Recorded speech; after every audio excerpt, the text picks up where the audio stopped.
de l'âme et l'amertume du cœur, sois béni en tout. Mon cœur est tellement détaché de la terre que toi seul, me suffis complètement. Il n'y a plus un moment dans ma vie pour m'occuper de moi-même. Jeudi saint. Aujourd'hui, je me suis sentie assez forte pour prendre part aux cérémonies à l'église. Pendant la Sainte Messe, Jésus se tint debout devant moi et me dit, « Regarde dans mon cœur rempli d'amour et de miséricorde pour les hommes et particulièrement pour les pécheurs. Regarde et entre dans ma passion. » En un instant, j'ai ressenti et j'ai vécu dans mon propre cœur toute la passion de Jésus, j'étais étonné que ses supplices ne m'enlèvent pas la vie. Pendant l'adoration, Jésus me dit, « Sache ma fille, que ton amour ardent et ta compassion furent une consolation pour moi au jardin des Oliviers. » Pendant l'heure sainte le soir, j'ai entendu ces paroles, « Tu vois ma miséricorde pour les pécheurs qui se révèle en ce moment dans toute sa puissance. Vois, comme tu as peu écrit sur elle, ce n'est seulement qu'une goutte. Fais ce qui est en ton pouvoir, pour que les pécheurs connaissent ma bonté. » Vendredi saint. J'ai vu le Seigneur Jésus supplicié, mais il n'était pas cloué sur la croix, c'était encore avant le crucifiement, et il m'a dit, « Tu es mon cœur, parle aux pécheurs de ma miséricorde. » Et le Seigneur me donna la connaissance intérieure de tout l'abîme de sa miséricorde pour les âmes et j'ai appris que ce que j'ai écrit n'est vraiment qu'une goutte. Samedi saint. Pendant l'oraison, le Seigneur m'a dit, « Sois tranquille, ma fille, cette œuvre de miséricorde est mienne, il n'y a rien en elle qui vienne de toi, cela me plaît que tu accomplisses fidèlement ce que je t'ai demandé, tu n'as ajouté ni enlevé un seul mot. » Il me donna la lumière intérieure et je connus qu'il n'y avait pas un seul mot venant de moi, malgré les difficultés et les adversités je faisais toujours sa volonté, telle qu'il me la faisait connaître. Résurrection. Avant la résurrection je me sentis si faible que j'ai perdu l'espoir de pouvoir prendre part à la procession qui a lieu dans l'église, et j'ai dit au Seigneur, « Jésus, si mes prières te sont agréables, fortifie-moi pour ce moment, pour que je puisse prendre part à cette procession. » Au même moment, je me suis sentie forte et sûre que je pourrais y aller avec les sûrs. Quand la procession se mit en marche, j'ai aperçu Jésus dans une clarté plus grande que l'éclat du soleil. Jésus m'a regardé avec amour et il m'a dit, « Cœur de mon cœur, emplis-toi de joie. » Au même instant mon esprit sombra en lui. Quand j'ai repris connaissance, je suivais la procession avec les sûrs, mon âme toute plongée en lui. Pendant la Sainte Messe j'ai remercié le Seigneur Jésus d'avoir daigné nous racheter et pour ce don le plus grand, c'est-à-dire d'avoir daigné nous donner son amour dans la Sainte Communion, c'est-à-dire lui-même. À ce moment, j'ai été attiré au sein de la très sainte Trinité et j'ai été plongé dans l'amour du Père, du Fils et du Saint-Esprit. Il est difficile de décrire ces moments. À cet instant, je priais le Seigneur pour une certaine personne et le Seigneur m'a répondu, « Cette âme m'est particulièrement chère. » Je m'en suis énormément réjoui. Le bonheur d'autres âmes m'emplit d'une nouvelle joie, et quand j'aperçois dans une âme des dons supérieurs, d'une nouvelle adoration, mon cœur s'élève vers le Seigneur. 19 avril 1938 Pendant la récréation, une des sœurs a dit, « Sœur Faustine est si faible qu'elle marche à peine, mais qu'elle meurt plutôt car elle sera sainte. » Une surdirectrice prend alors la parole, qu'elle mourra, nous le savons, mais quant à être sainte voilà la question.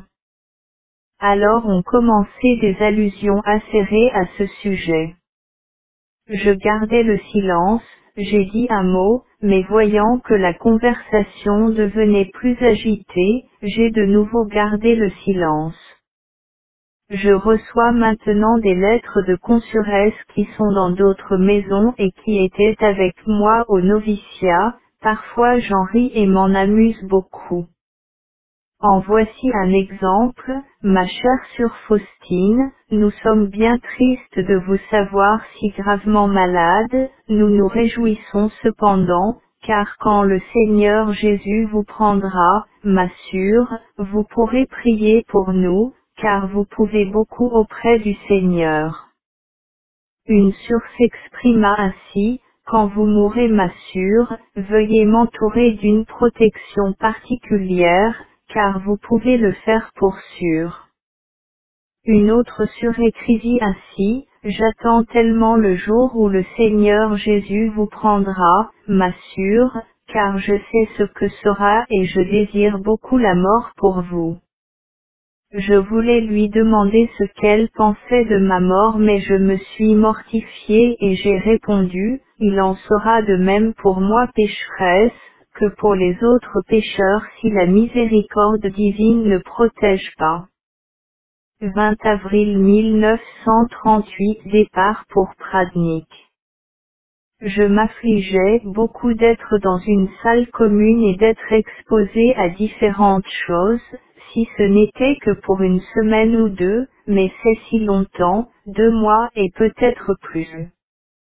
Je suis allé le soir chez le Seigneur Jésus pour une plus longue conversation. Quand j'ai aperçu Jésus, j'ai épanché tout mon cœur, toutes mes difficultés, mes frayeurs et mes craintes.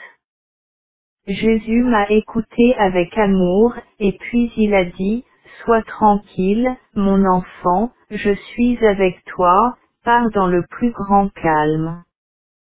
Tout est prêt, j'ai donné l'ordre à ma manière qu'on te prépare une chambre individuelle. Calmé et empli de gratitude, je me suis rendu au repos. Le lendemain, Sœur Félicie m'a conduite. Je partis dans un calme profond et avec une parfaite liberté d'esprit. À notre arrivée, on nous dit, pour Sœur Faustine, il y a une chambre individuelle. Quand nous sommes entrés dans cette chambre, nous fûmes étonnés que tout soit si joliment préparé, si propre, couvert de nappes, garni de fleurs, les sœurs avaient posé un joli agneau pascal sur la petite armoire. Aussitôt sont arrivées 3 sœurs du Sacré-Cœur qui travaillent dans ce sanatorium, que j'ai connu auparavant, elles m'accueillirent chaleureusement.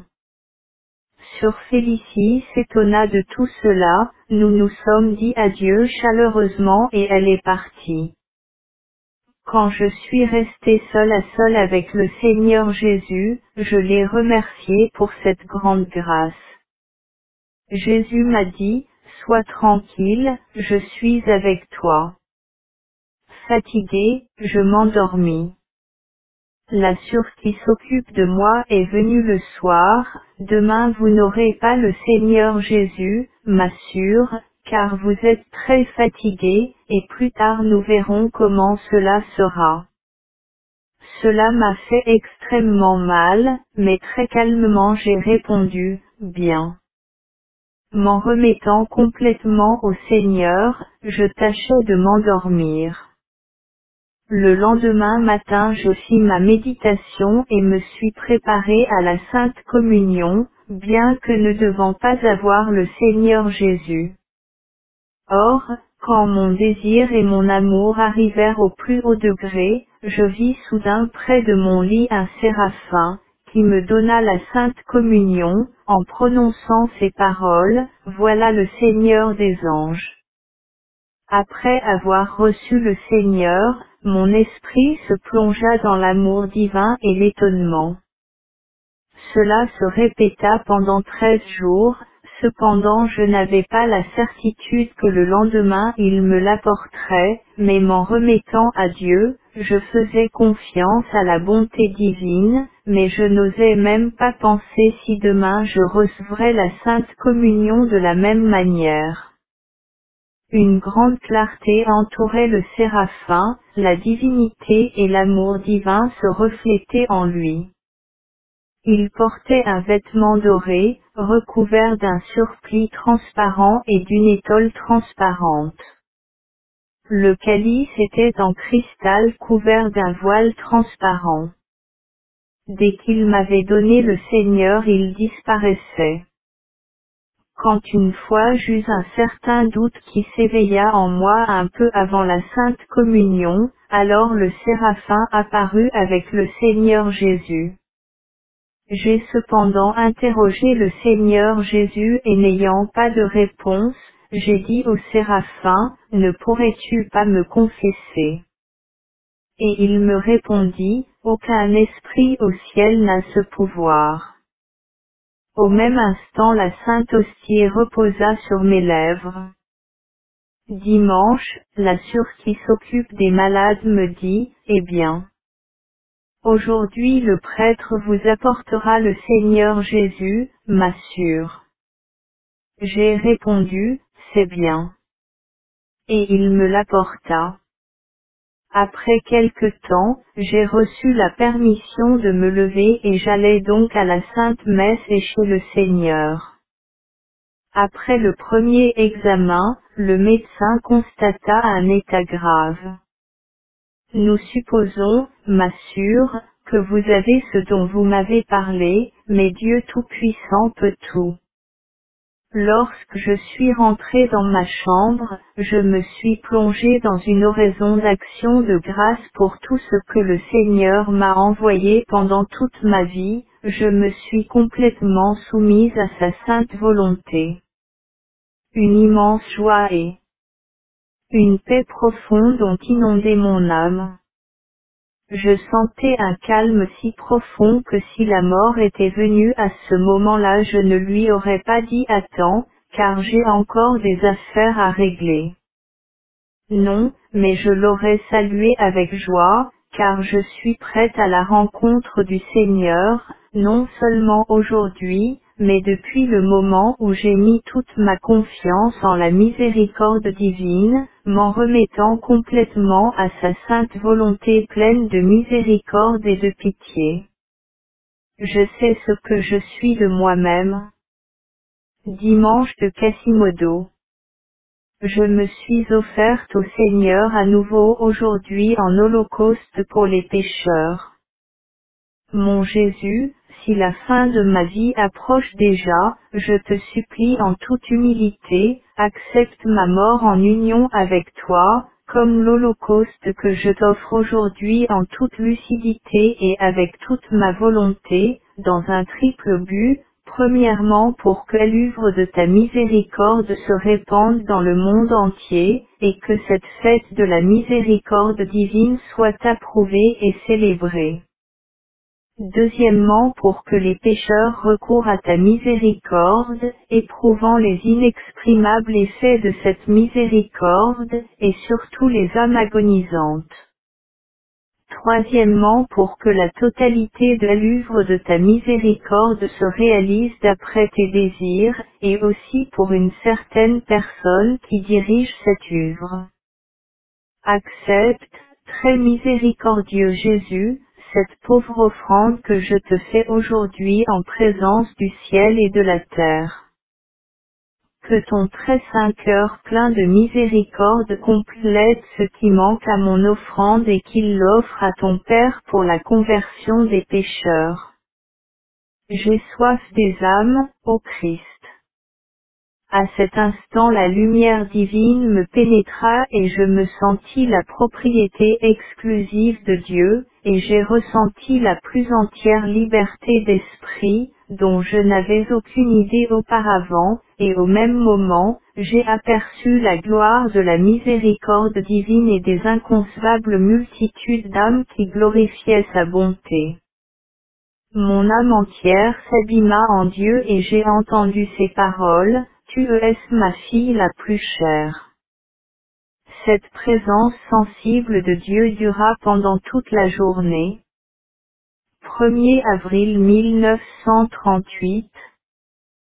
Ce soir, Jésus m'a dit, ma fille, n'en manques-tu de rien? J'ai répondu, ô mon amour, quand je t'ai, j'ai tout.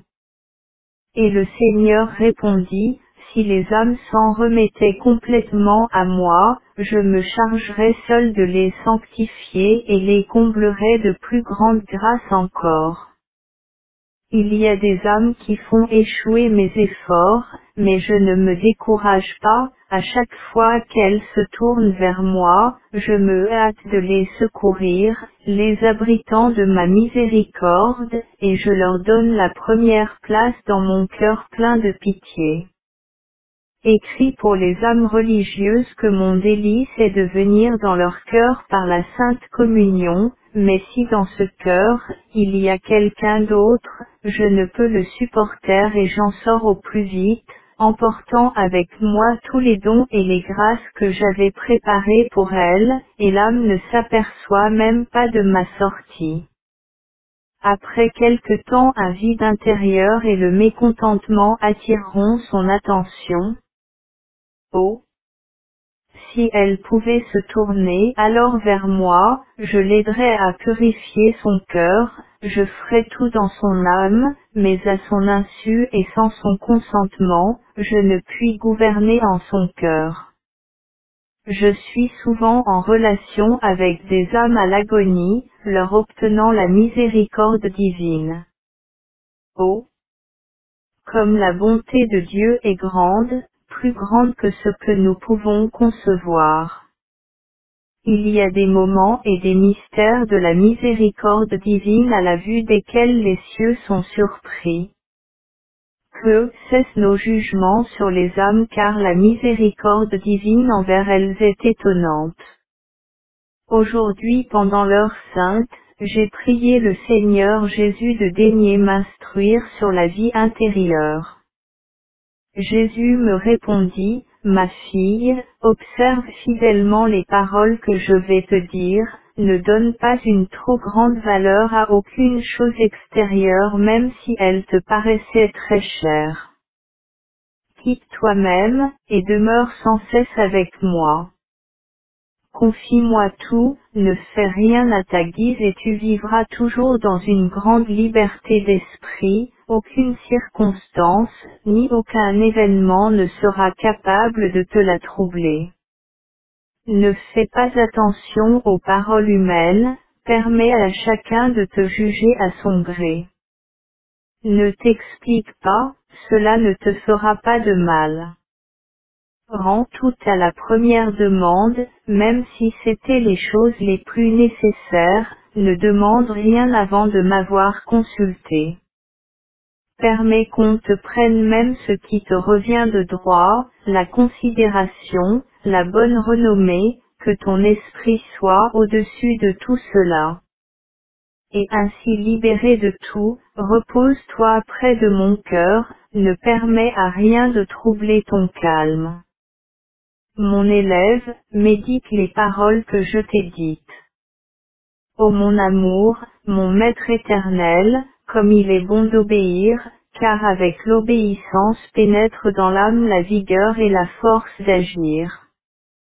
J'ai vu aujourd'hui le Seigneur Jésus crucifié. De la plaie de son cœur se répandaient des perles précieuses et des diamants. Je voyais quelle multitude d'âmes ramassaient ces dons, mais il y avait une âme qui était proche de son cœur, elle ramassait avec une grande générosité non seulement pour elle-même mais pour les autres aussi, connaissant la valeur du don. Le Sauveur m'a dit, voilà les trésors de grâce qui coulent sur les âmes, mais toutes ne savent pas profiter de ma largesse. Aujourd'hui le Seigneur m'a dit, ma fille regarde dans mon cœur miséricordieux et reflète sa pitié dans ton propre cœur et dans tes actes, pour que toi, qui annonces au monde ma miséricorde, tu en brûles toi-même. 8 mai 1938. J'ai vu aujourd'hui 2 poteaux plantés dans la terre, très grands, j'en avais planté un, et une autre personne, Sa Majesté, le second, par un effort inouï, avec peine et difficulté, en plantant ce poteau, je m'étonnais moi-même d'où me venait une telle force. J'ai reconnu que je ne l'avais pas fait avec mes propres forces, mais par la force d'en haut. Les 2 poteaux étaient aussi proches l'un de l'autre que la dimension de cette image, et j'ai vu cette image suspendue très haut sur ces 2 poteaux. En un instant un grand sanctuaire se dressa sur ces 2 poteaux en dedans et au dehors. J'ai vu une main qui finissait ce sanctuaire, mais je n'ai pas vu la personne. Une multitude de gens étaient à l'extérieur et à l'intérieur de ce sanctuaire et des torrents sortant du cœur miséricordieux de Jésus se déversaient sur tout. Aujourd'hui, après la Sainte Communion, Jésus m'a dit, « Ma fille, donne-moi les âmes, sache que ton devoir est de me conquérir des âmes par la prière et le sacrifice, par l'encouragement à la confiance en la miséricorde. Oh, comme je désire la gloire de ta miséricorde, pour moi l'amertume et la souffrance. Quand je vois la gloire de ta miséricorde, je suis heureuse outre mesure. Que toute l'infamie, l'humiliation et l'avilissement retombent sur moi, pourvu que retentisse la gloire et l'honneur de ta miséricorde, cela me suffit. Le Créateur et la créature. Je t'adore, Créateur et Seigneur, caché dans le très saint sacrement. Je t'adore pour toutes les œuvres de tes mains dans lesquelles apparaissent tant de sagesse, de bonté et de miséricorde. Ô Seigneur, tu as semé tant de beauté par toute la terre, et elle me parle de ta beauté, bien qu'elle ne soit que ton faible reflet, inconcevable beauté. Quoique tu te sois caché et dissimulé et que tu aies dissimulé ta beauté, mon île illuminée par la foi t'atteint et mon âme reconnaît son Créateur, son bien suprême, et mon cœur sombre dans la prière de louange. Mon Créateur et mon Seigneur, ta bonté m'a encouragé à te parler. Ta miséricorde fait disparaître l'abîme qui existe entre nous, qui sépare le Créateur de sa créature. Parler avec toi, ô Seigneur, est le délice de mon cœur, je trouve en toi tout ce que mon cœur peut désirer. Là ta lumière éclaire mon esprit et le rend capable de te connaître toujours plus profondément. Là, sur mon cœur se déversent des torrents de grâce, là mon âme puise la vie éternelle. Ô mon Créateur et mon Seigneur, au-dessus de tous ces dons, toi, tu te donnes toi-même à moi, et tu t'unis étroitement avec ta misérable créature. Ici nos curesses se comprennent au-delà des mots, ici personne n'est capable d'interrompre notre conversation. Ce dont je parle avec toi, ô Jésus, c'est notre secret, que les créatures ne connaîtront pas, et les anges n'ont pas l'audace de le demander. Ce sont de secrets pardon que seul Jésus et moi savons, c'est le secret de sa miséricorde qui enveloppe chaque âme en particulier. Pour cette inconcevable beauté je t'adore, mon Créateur et mon Seigneur, de tout mon cœur et de toute mon âme. Et quoique mon adoration soit si pauvre et si petite, je suis cependant en paix, car je sais que toi tu sais qu'elle est sincère malgré son incapacité. En écrivant ces mots, j'aperçus Jésus penché sur moi et il demanda, « Ma fille, qu'écris-tu » J'ai répondu, j'écris à ton sujet, Jésus, que tu es caché dans le très saint sacrement, sur ton inconcevable amour et ta miséricorde envers les hommes. Et Jésus me dit, secrétaire de mon plus profond mystère, sache que tu es avec moi dans une intimité exclusive, ton devoir est d'écrire tout ce que je te fais connaître à propos de ma miséricorde au profit des âmes qui en lisant ces écrits seront consolées et auront le courage de s'approcher de moi. Je désire donc que tu me consacres tous tes moments libres à écrire. Ô Seigneur, mais aurais-je toujours au moins un petit moment pour écrire?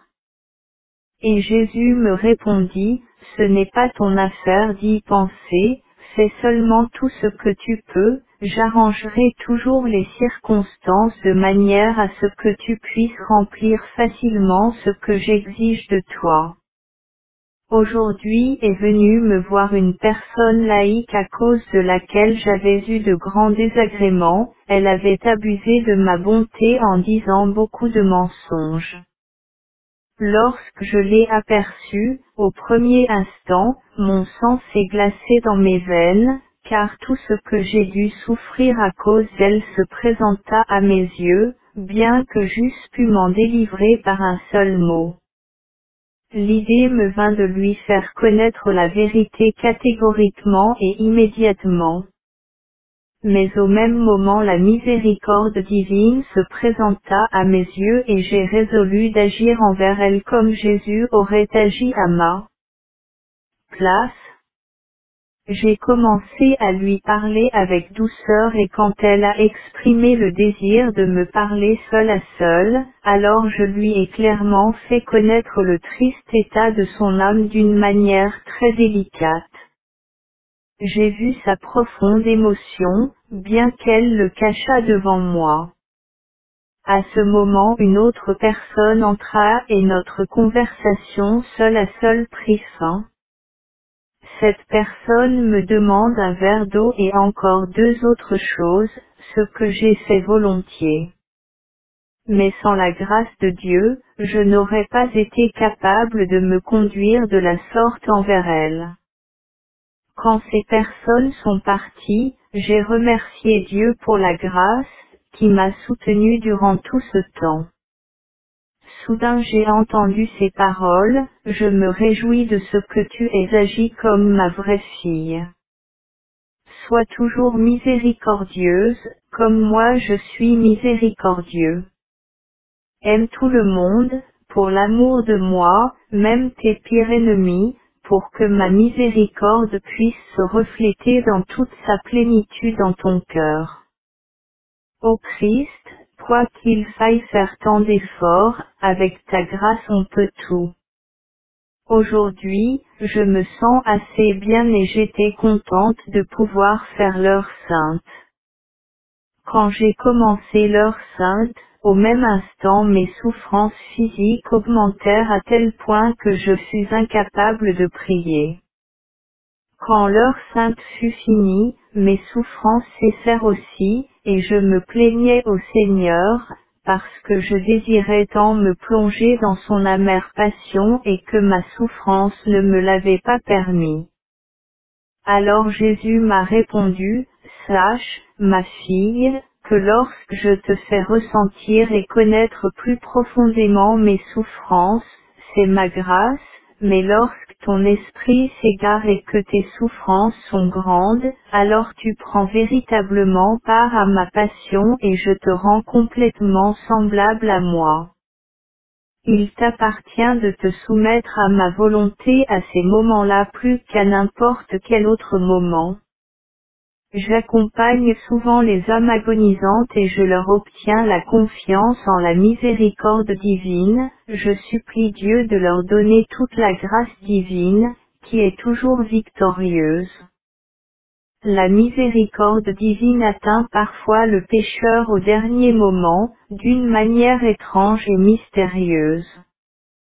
À l'extérieur c'est comme si tout était perdu, mais il n'en est pas ainsi, l'âme éclairée par un puissant rayon de la grâce suprême, se tourne vers Dieu avec une telle puissance d'amour, quand un instant elle reçoit de Dieu le pardon et de ses fautes et de leur punition, et à l'extérieur elle ne nous donne aucun signe de repentir ou de contrition, car elle ne réagit plus aux choses extérieures. Oh!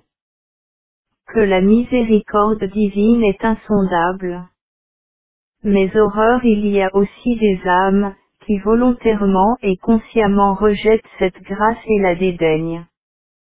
Bien que cela soit déjà l'agonie, Dieu miséricordieux donne à l'âme ce moment de clarté intérieure, et si l'âme le veut, elle a la possibilité de revenir à Dieu.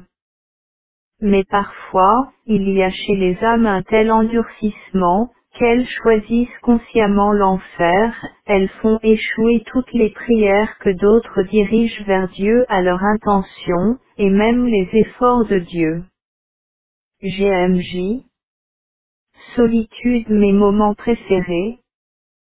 Solitude, mais toujours avec toi, Jésus et Seigneur, près de ton cœur mon temps passe agréablement et près de lui mon âme trouve son repos. Lorsque le cœur est comblé de toi et plein d'amour, et que l'âme brûle d'un feu pur.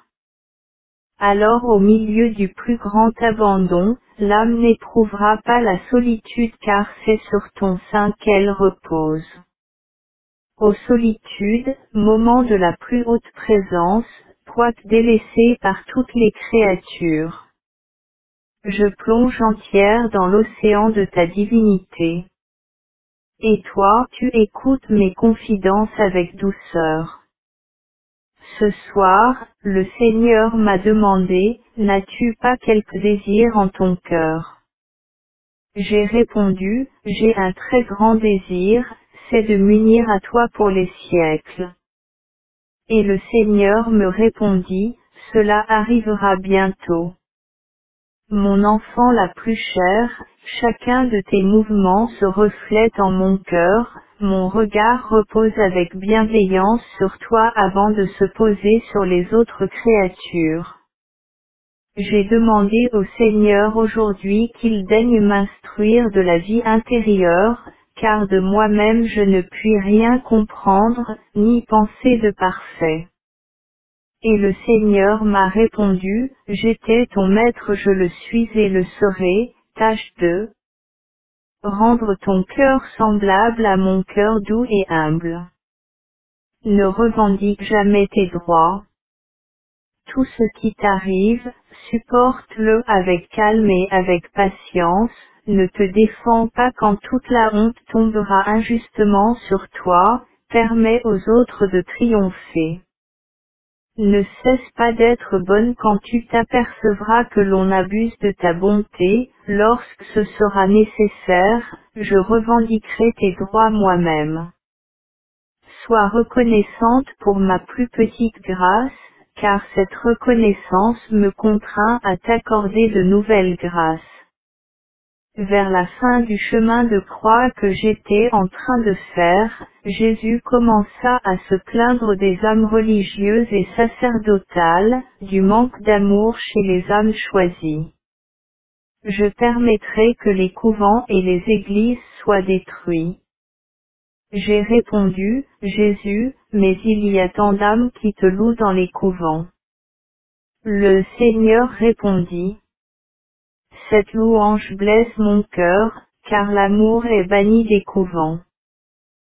Ce sont des âmes sans amour et sans dévouement, des âmes pleines d'égoïsme et d'amour propre, des âmes orgueilleuses et présomptueuses, des âmes sournoises et pleines d'hypocrisie, des âmes tièdes qui ont à peine assez de chaleur pour se maintenir vivantes elles-mêmes.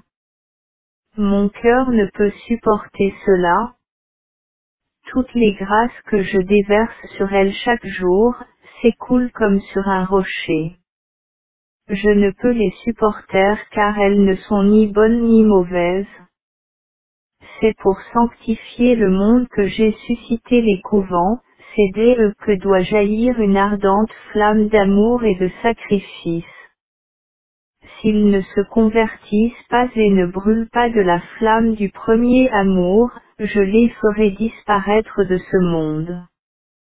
Comment pourront-ils siéger, comme il leur a été promis, pour juger le monde lorsque leurs fautes sont plus lourdes que les fautes du monde, ni pénitence, ni réparation. Ah! Cœur qui m'a reçu le matin, à midi contre moi tu brûles de haine sous toutes ses formes. Ah! Cœur particulièrement choisi par moi, est-ce pour que tu m'affliges plus de souffrance? Les grands péchés du monde blessent mon cœur comme à la surface, mais les péchés de l'âme choisie transpercent mon cœur. Quand je voulus intercéder pour eux, je ne pouvais rien trouver pour les justifier et ne pouvant, sur le moment, rien imaginer pour les défendre, mon cœur se serra de douleur et j'ai pleuré amèrement. Alors le Seigneur m'a regardé avec bienveillance et consolé par ses paroles, ne pleure pas, il y a encore un grand nombre d'âmes qui m'aiment beaucoup, mais mon cœur désire être aimé de tous et parce que mon amour est grand, je les menace. Il y avait une personne qui me provoquait constamment par de petits mots flatteurs et elle savait quand je sortais pour aller à la chapelle ou à la véranda, et alors il me barrait le chemin, et n'osant pas s'approcher seul, il choisit un compagnon semblable à lui, mais aucun d'eux n'osait approcher. M'être rendant à l'office du mois de mai, j'ai vu ces personnes qui se tenaient déjà debout, là où je devais passer, avant d'arriver à leur hauteur j'entends des mots flatteurs à mon adresse. Et le Seigneur me permit bien de connaître les pensées de leur cœur, qui étaient mauvaises. Je sentais bien qu'à la sortie de la chapelle, ils me barraient le chemin et que je devrais alors parler avec eux, car jusqu'à présent il n'y avait pas eu un mot de ma part. Lorsque je suis sorti de la chapelle, je vis ces personnes résolues et attendant déjà mon passage, cette fois elles suscitèrent en moi la peur. Alors Jésus se trouva près de moi et dit, « N'aie pas peur, je suis avec toi. » Tout de suite j'ai senti dans mon âme une force que je ne puis exprimer et quand je fus à quelques pas d'eux, j'ai dit à haute voix et avec audace, « Loué soit Jésus-Christ. » Et eux, se rangeant de côté répondirent, « Pour les siècles des siècles. » Amen. Comme frappés par la foudre, ils baissèrent la tête, n'osant même pas me regarder. Après mon passage fusèrent des mots méchants. Depuis ce moment cette personne a toujours pris la fuite en me voyant pour ne pas me rencontrer, et moi, grâce au Seigneur, j'étais tranquille. Quand après la Sainte Messe je suis allé au jardin pour faire ma méditation, et comme à cette heure il n'y a pas encore de malade au jardin, j'étais donc libre.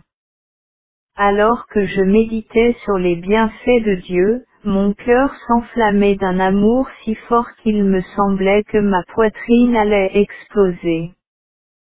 Soudain Jésus se tint debout devant moi et dit, « Que fais-tu si tôt ici ? » J'ai répondu, « Je pense à toi, à ta miséricorde et ta bonté pour nous. » Et toi, Jésus, qu'est-ce que tu fais là? Je suis venu à ta rencontre, pour te convier à de nouvelles grâces. Je cherche des âmes qui voudraient accepter ma grâce. Aujourd'hui pendant les vêpres, le Seigneur m'a fait connaître combien un cœur pur et libre lui plaît. J'ai senti que c'est le délice de Dieu de regarder un tel cœur. Mais ces curesses sont des curesses chevaleresques, leur vie est un combat constant. Lorsque j'allais vers la véranda, je suis entré un moment dans la petite chapelle. Mon cœur se plongea dans une profonde prière de louange glorifiant l'inconcevable bonté divine et sa miséricorde. Alors j'ai entendu ces paroles dans mon âme, je suis et je serai pour toi tel que tu me loues, déjà dans cette vie, tu éprouveras ma bonté et toute plénitude dans la vie future. Ô Christ, c'est mon plus grand délice de voir que tu es aimé, que ta gloire et ton honneur retentissent, et tout particulièrement la gloire de ta miséricorde. Ô Christ, je ne cesserai de glorifier ta bonté et ta miséricorde jusqu'au dernier moment de ma vie. Par chaque goutte de mon sang, chaque battement de mon cœur, je glorifie ta miséricorde. Je voudrais me transformer tout entière en un hymne de louange pour toi. Quand je serai sur mon lit de mort, que le dernier battement de mon cœur soit un hymne d'amour glorifiant ton insondable miséricorde. Aujourd'hui le Seigneur m'a dit, tu feras 3 jours de retraite avant la venue du Saint-Esprit. Je vais te guider moi-même. Tu ne vas t'en tenir à aucune des obligations qui sont de règle pendant les retraites, ni utiliser de livres pour la méditation. Tout ce que tu as à faire est de prêter une oreille attentive à mes paroles. Comme lecture spirituelle, tu liras un chapitre de l'Évangile de Saint Jean. 26 avril 1938. J'ai accompagné aujourd'hui le Seigneur Jésus quand il est monté au ciel. C'était un peu après midi, une si grande nostalgie de Dieu m'envahit. Chose étrange, plus je sentais la présence divine, plus ardent était mon désir de lui. Soudain je me vis au milieu d'une grande foule de disciples et d'apôtres, et la Mère de Dieu, Jésus leur disait d'aller dans le monde entier, enseignant en mon nom. Il a étendu les mains, les a bénis, et il disparut dans un nuage. J'ai vu la nostalgie de la très sainte Vierge. Son âme languissait de toute la force de son amour pour Jésus, mais elle était si calme et s'en remettait à Dieu, que dans son cœur il n'y avait pas un seul frémissement qui ne soit tel que le veut Dieu. Lorsque je suis restée seule avec le très sainte Vierge, elle m'instruisit de la vie intérieure. Elle me disait, la vraie grandeur de l'âme, c'est d'aimer Dieu et de s'humilier en sa présence, s'oublier complètement soi-même, se sentir comme un rien, car le Seigneur est grand, mais il ne se complaît que dans les humbles, il s'oppose toujours aux orgueilleux. Quand la personne dont j'ai déjà parlé ailleurs est de nouveau venue me voir, et lorsque j'ai remarqué qu'elle s'enfonçait dans le mensonge, je lui ai fait connaître que je savais qu'elle mentait. Elle en a éprouvé une grande honte et elle s'est tue. Alors je lui ai parlé des grands jugements de Dieu, je lui ai aussi fait remarquer qu'elle entraînait des âmes innocentes sur des chemins dangereux. Je lui ai dévoilé tout ce qu'elle avait caché dans son cœur, car je devais me forcer pour parler avec elle, afin de prouver au Seigneur Jésus que j'aime mes ennemis. Je lui ai donné mon goûter. Elle est partie avec de la lumière dans l'âme, mais elle est encore loin de la mise en pratique. Il est des moments où le Seigneur Jésus exauce mes moindres désirs. Aujourd'hui j'ai dit que je désirais voir des épis de blé, mais on ne les voit pas dans notre sanatorium. Un des malades a entendu cela, le lendemain il est sorti dans les champs et m'a apporté quelques beaux épis. Ma chambre est toujours garnie de fleurs fraîches, mais mon esprit ne trouve de contentement en rien, je languis de plus en plus après Dieu. Aujourd'hui j'ai prié très ardemment Jésus pour notre maison, pour qu'il daigne ôter la petite croix dont il a affligé le couvent. Le Seigneur m'a répondu, tes prières sont acceptées pour d'autres intentions, je ne peux pas ôter cette petite croix jusqu'à ce qu'on reconnaisse sa signification. Cependant je n'ai pas cessé de prier. Une forte tentation. Quand le Seigneur m'a fait connaître combien un cœur pur lui est agréable, une plus profonde connaissance de ma misère me fut accordée, et quand j'ai commencé à me préparer à la Sainte Confession, de fortes tentations contre les confesseurs m'ont assailli. Je n'ai pas vu Satan, mais je le sentais, sa terrible méchanceté. Oui, s'accuser de ses péchés n'est pas difficile, mais dévoiler les plus secrets replis de son cœur, rendre compte de l'action de grâce divine, parler de chaque chose que Dieu exige, de tout ce qui se passe entre Dieu et moi, parler de cela à un être humain, c'est au-dessus de mes forces. Je sentais que je combattais contre les puissances et j'ai crié, ô Christ, toi et le prêtre ça fait un, je viens pour me confesser à toi et non à un homme. Quand je me suis approché de la grille, j'ai commencé par dévoiler mes difficultés. Le prêtre a dit que je ne pouvais pas mieux faire que de dévoiler mes grandes tentations pour commencer. Cependant après la confession, elles se dissipèrent toutes et mon âme se réjouit d'une grande paix. Une fois, pendant la récréation, une surdirectrice déclara que les surconverses n'avaient pas de sentiments, qu'on peut donc les traiter avec rudesse. Cela m'a attristé de voir que les surdirectrices connaissent si peu les surconverses et qu'elles ne les jugent que d'après les apparences.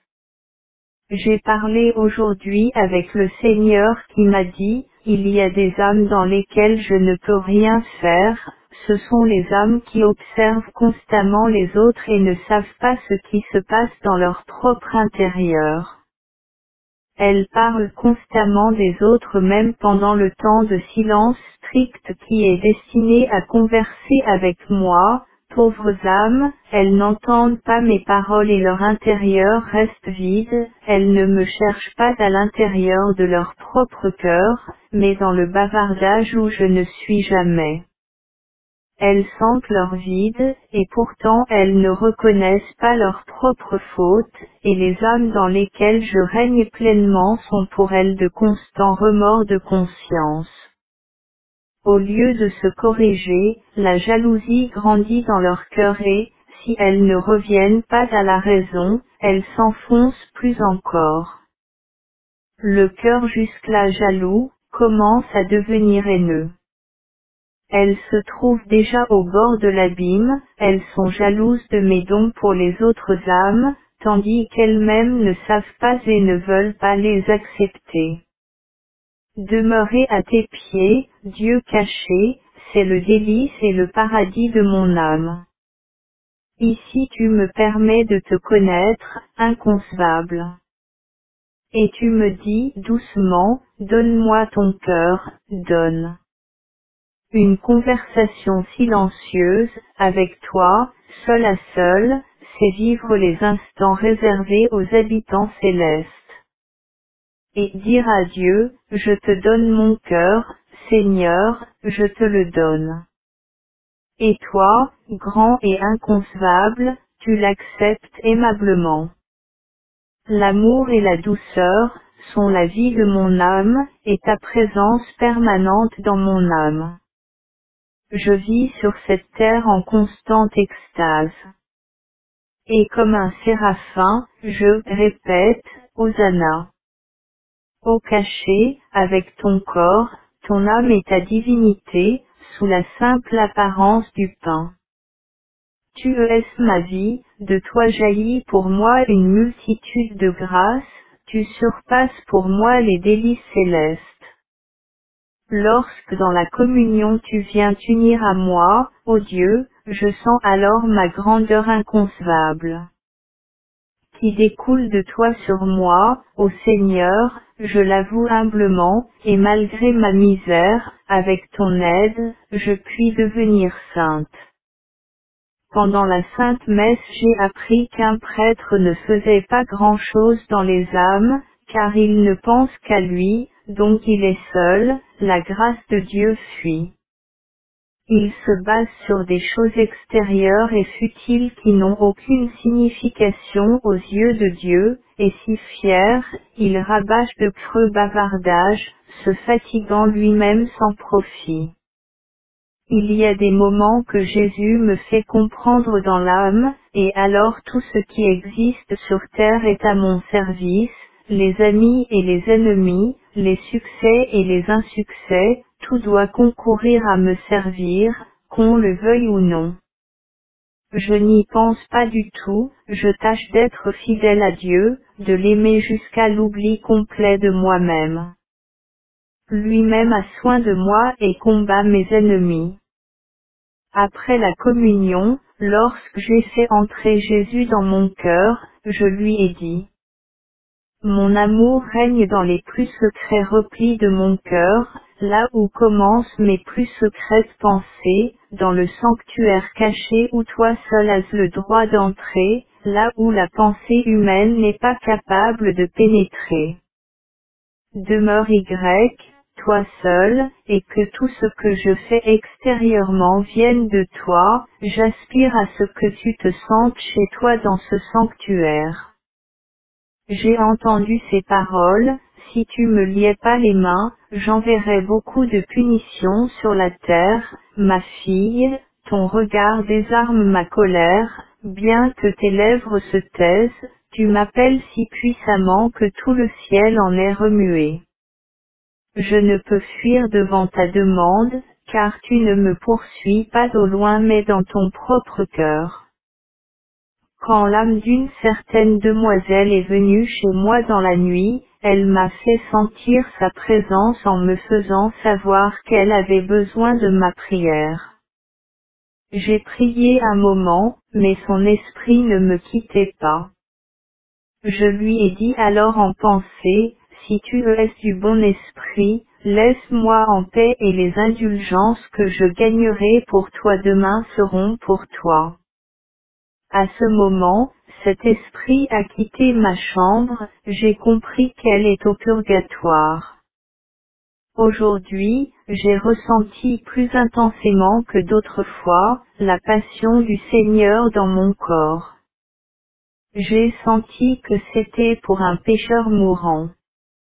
Aujourd'hui à nouveau le Seigneur m'a appris comment je dois recevoir le sacrement de pénitence, ma fille, de même que tu te prépares en ma présence, de même c'est aussi à moi que tu te confesses, je me dissimule seulement derrière le prêtre.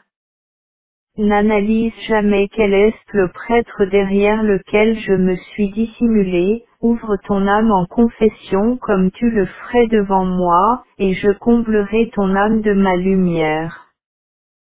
Christ est Seigneur, tu me conduis au-dessus de tels abîmes que lorsque je les regarde, la frayeur me prend, mais au même instant je m'emplis de paix en me serrant contre ton cœur. Près de ton cœur je n'ai peur de rien. Dans ces moments dangereux j'agis comme un enfant porté dans les bras de sa mère, quand il voit quelque chose de menaçant il enserre plus fortement le cou de sa mère et il se sent en sûreté.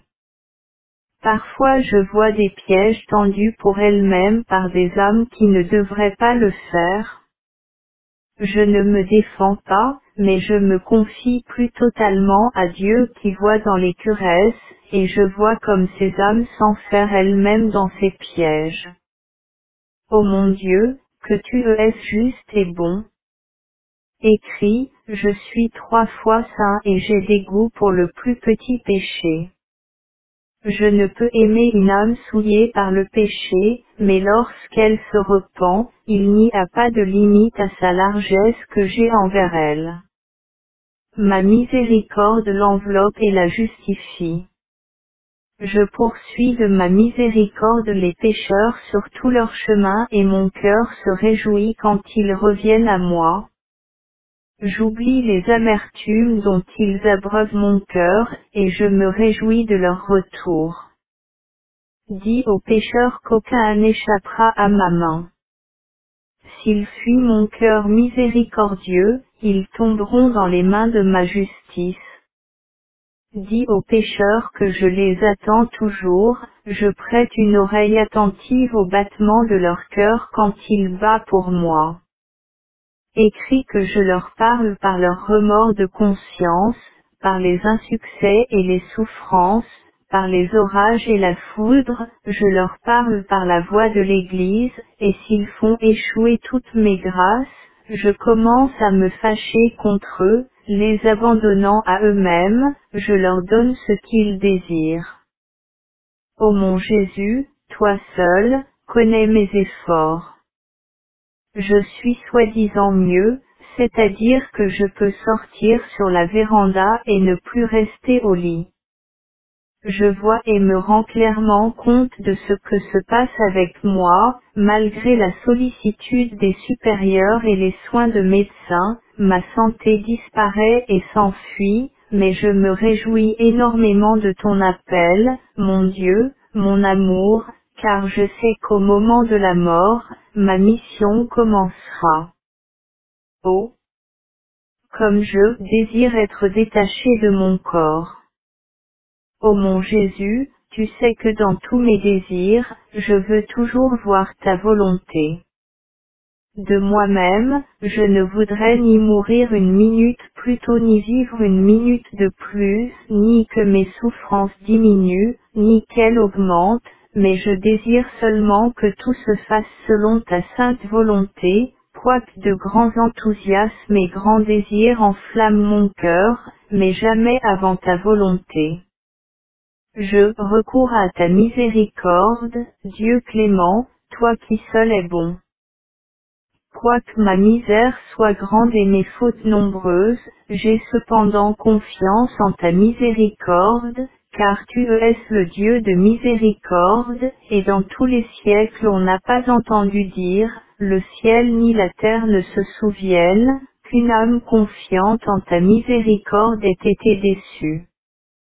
Ô Dieu de pitié, toi seul peux me justifier et tu ne me rejetteras jamais, lorsque, contrite, je reviens à ton cœur miséricordieux qui n'a jamais refusé personne même le plus grand des pécheurs. Aujourd'hui, un violent orage m'a réveillé, le vent faisait rage, il pleuvait à torrents, les coups de tonnerre éclataient à chaque instant. J'ai commencé à prier pour que cet orage ne fasse aucun dégât, alors j'ai entendu ces paroles, récite le chapelet que je t'ai appris et l'orage cessera. J'ai commencé tout de suite à réciter ce petit chapelet et je ne l'avais même pas fini quand l'orage cessa soudain, et j'ai entendu ces paroles, par ce chapelet tu obtiendras tout, si ce que tu demandes est conforme à ma volonté. Quand je priais pour la Pologne, j'ai entendu ces paroles, j'aime particulièrement la Pologne, et si elle obéit à ma volonté je l'élèverai en puissance et en sainteté. D'elle sortira l'étincelle qui préparera le monde à mon ultime venue. Salut, amour caché, vie de mon âme. Je te salue, Jésus sous la simple apparence du pain. Salut ma très douce miséricorde, qui se répand sur toutes les âmes. Salut, bonté infinie, qui partout sème des torrents de grâce. Salut, lumière des âmes. Salut, source de l'inépuisable miséricorde, source la plus pure, d'où jaillissent pour nous la vie et la sainteté. Salut, délice des curesses pures. Salut, seul espoir des âmes pécheresses. Ô mon Jésus, tu sais qu'il y a des moments où je n'ai ni pensée élevée, ni élan de l'esprit, je me supporte patiemment moi-même et j'avoue que c'est vraiment moi, car tout ce qui est beau est une grâce de Dieu. Alors je m'humilie profondément et t'appelle à mon aide, la grâce de la visitation ne tarde pas à venir dans un cœur humble. Ô Vierge, fleur de beauté, tu ne resteras plus longtemps en ce monde, ô, que ta beauté est exquise. toi, ma pure épouse. Aucun nombre ne pourra te contenir, combien ta fleur virginale m'est chère. Ta clarté que rien n'assombrit est courageuse, forte et invincible. L'éclat même du soleil de midi faiblit et s'assombrit à côté d'un cœur virginal. Au-dessus de la virginité, je ne vois rien de grand, c'est une fleur tirée du cœur divin. Ô Vierge douce, rose parfumée. Quoiqu'il y ait beaucoup de croix sur la terre, elle il n'a pas vu, l'esprit n'a pas conçu. Ce qui attend une vierge au ciel. Ô Vierge, lit blanc comme neige. Tu ne vis tout entière que pour Jésus et le pur calice de ton cœur. Est une agréable demeure pour Dieu lui-même. Ô Vierge, personne ne peut chanter ton hymne, dans ton chant, l'amour de Dieu est caché. Les anges eux-mêmes ne comprennent pas ce que les vierges chantent à Dieu. Ô Vierge, fleur du paradis. Tu éclipses tous les éclats de ce monde, et quoique le monde ne puisse comprendre, il baisse cependant humblement son front devant toi. Quoique le chemin d'une vierge est jonché d'épines, et sa vie hérissée de nombreuses croix, qui est aussi vaillant qu'elle. Rien la brisera, elle est invincible. Ô Vierge, ange terrestre, ta grandeur est célèbre dans toute l'Église, devant le tabernacle tu montes la garde. Et comme un séraphin, tu te changes tout en amour.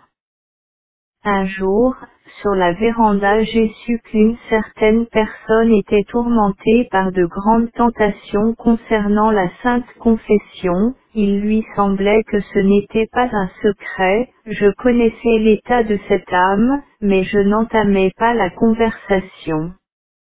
Lorsque nous sommes restés seul à seul, elle s'est confiée et m'a tout raconté. Après un moment de conversation, elle m'a dit, je suis déjà tranquille, mon âme a reçu beaucoup de lumière. Aujourd'hui, Jésus me fait connaître que je dois peu parler avec une certaine religieuse. Une grâce particulière m'a soutenu pendant cette conversation qui, autrement, n'aurait pas été à la gloire de Dieu.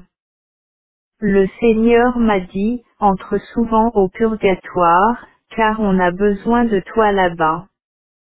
Je comprends, ô mon Jésus, le sens de ces paroles que tu me dis, mais permets-moi d'abord d'entrer dans le trésor de ta miséricorde.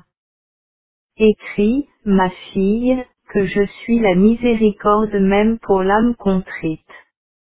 La plus grande misère de l'âme n'allume pas ma colère, mais mon cœur frémit d'une grande miséricorde pour elle. Ô mon Jésus, donne-moi la force d'endurer les souffrances pour que ma bouche ne grimace pas lorsque je reçois le calice d'amertume. Aide-moi toi-même, pour que mon sacrifice te soit agréable, que mon amour-propre ne le souille pas, même s'il dure depuis des années déjà. Que la pureté de l'intention le rende frais et vivant.